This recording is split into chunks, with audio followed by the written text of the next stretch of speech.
ایک دفعہ کا ذکر ہے، ایک طوطا بہت عرصے سے ایک پنجرے میں بند تھا۔ وہ بہت پریشان رہتا تھا اور اداس رہتا تھا۔ وہ اپنے ارد گرد پرندوں کو اڑتا ہوا دیکھتا تھا تو اس کا دل بہت دکھتا تھا اور وہ چاہتا تھا کہ میں بھی ان کی طرح آزاد اڑنا چاہتا ہوں، اور اسی میں اس کو 6 مہینے گزر گئے تھے۔ وہ بہت زیادہ اداس تھا۔ ایک دن ایک جنگل میں ایک طوطی اڑ رہی تھی۔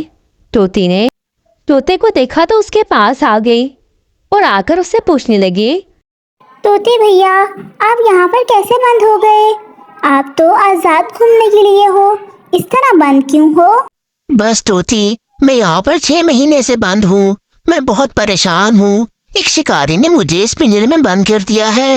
تم پلیز میری مدد کرو۔ طوطی نے کہا، ٹھیک ہے، میں آپ کی مدد کر دیتی ہوں، میں آپ کو یہاں سے نکالنے کی کوشش کرتی ہوں۔ طوطی نے کچھ گھنٹوں کی محنت کے بعد طوطے کو وہاں سے نکال دیا۔ اب طوطا طوطی کے ساتھ ایک درخت پر آ گیا جہاں پر طوطی نے پہلے سے اپنا گھر بنایا ہوا تھا۔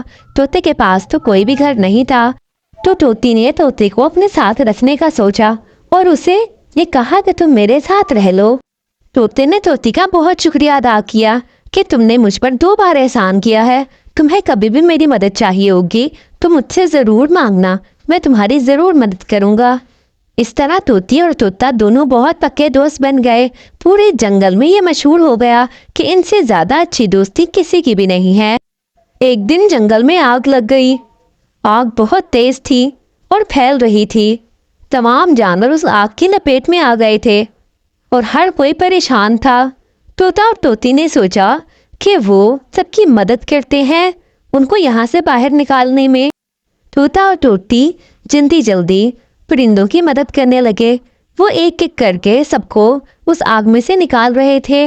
آگ تیزی سے پھیلتی جا رہی تھی، لیکن وہ اپنی جان کی پرواہ کیے بغیر سب کی مدد کر رہے تھے۔ کرتے کرتے انہوں نے سارے پرندوں کو باہر نکال دیا، لیکن خود وہ اس آگ کی لپیٹ میں آ گئے۔ بہت زیادہ دھواں ہو گیا تھا، انہیں کچھ بھی نظر نہیں آ رہا تھا۔